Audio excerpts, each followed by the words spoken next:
so damn lost to what I loved and what I lost. But let's get lost in love tonight. Salam Planter Indonesia, Assalamualaikum warahmatullahi wabarakatuh.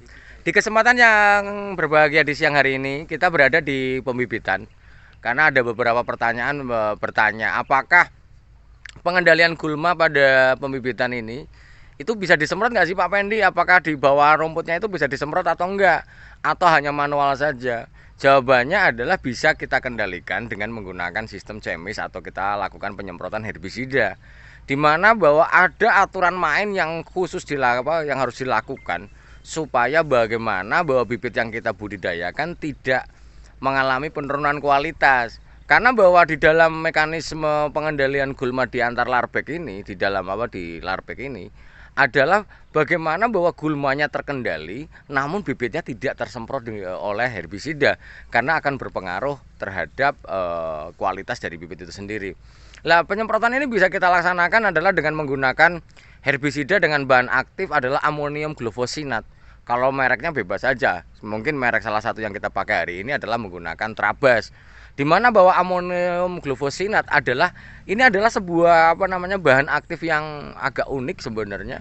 Di mana bahwa bahan aktif ini adalah bersifat bersifat kontak tapi sistemik pratumbuh dan purna tumbuh. Gimana seperti apalah ini bisa kita gunakan.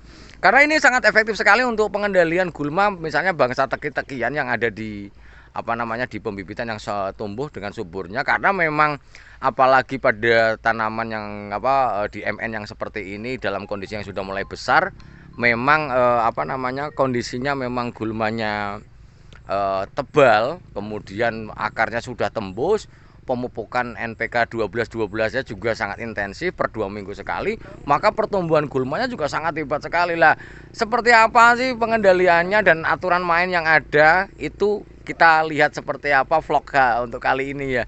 Tapi sekali lagi jawabannya adalah boleh disemprot atau tidak Pak Pendi? Jawabannya adalah boleh disemprot namun ada aturan mainnya.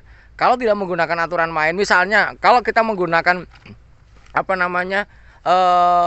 herbisida kontak yang misalnya kayak paraquat itu nggak cocok.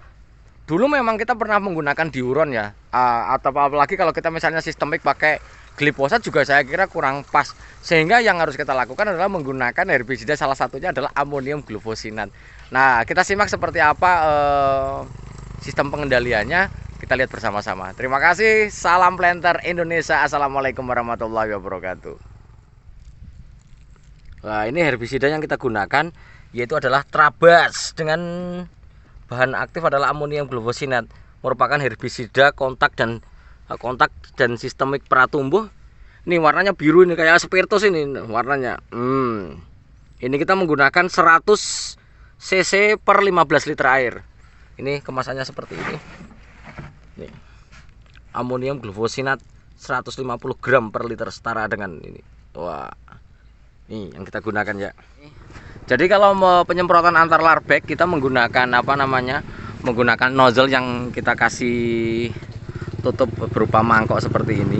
Ini gunanya supaya ketika disemprotkan dia nggak naik ke atas yang nanti akan mengenai bibit kita, sehingga tidak akan berpengaruh terhadap penurunan dari kualitas bibitnya. Karena kalau kena bibit kita juga akan menjadi masalah. Sehingga memang penggunaan ini penggunaan alat semprot ini atau pengendalian gulma dalam antar larbek ini tidak diperkenankan akan naik sampai dengan pengendalian gulma di dalam larbeknya. Yang seperti contoh ini misalnya seperti ini nih. Nah, ini. Nah, kalau gulmanya seperti ini ya tetap harus manual ini. Kayak gini tetap harus manual. Kita nggak bisa nyemprot kayak gini. Kalau kita semprot ya pasti akan berpengaruh naik ke atas. Itu. Jadi tetap kita gunakan hanya pada gulma antar larbeknya, tapi tidak pada gulma di dalam larbeknya. Nah, ini yang harus kita paham.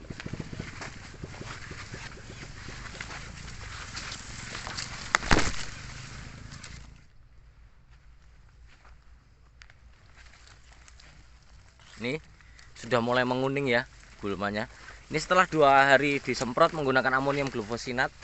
Nah, ini dosisnya lumayan tinggi. Ini sekitar pakai 100 100 cc per cap ya. Ini. Tapi tidak berpengaruh terhadap kualitas bibitnya nih seperti ini. Kondisinya udah pada mati. Ya ini kalau harus pakai manual ya berat lah ini, makanya kita bisa menggunakan amonium glufosinat ini. Nah, ini kalau gulmanya kondisinya seperti ini tidak bisa kita langsung semprot ya, kita harus manual dulu nih. Karena kebiasaan nanti karyawan akan nyemprot, dia akan naik-naikkan ke atas nih. Jadi kalau memang terlalu tinggi kita harus manual dulu nih kondisinya. No. Nih, seperti ini. Yang manual dulu nih, kayak gini nih, gimana nih? Jangan sampai kita semprot level tanamannya, level polybagnya masih di bawah dari ketinggian gulmanya ini. Maka pentingnya kita preventif ataupun memang harus ada kontinuitas dalam pengendalian gulma dengan pengendalian gulma dalam larbag. Ini kalau bersih kan enak nih, kayak gini nih. Nah ini, sekali lagi kalau kondisinya memang ini, kalau di dalam larbag kalau sudah tinggi-tinggi seperti ini apalagi siap tanam ya paling nggak usah kita kendalikan. Kalau mau dikendalikan ya harus manual, sekali lagi harus manual. Nih kalau bersih kayak gini kan enak nih lihatnya. Sekali lagi nggak ngaruh terhadap bibitnya ya. Terima kasih.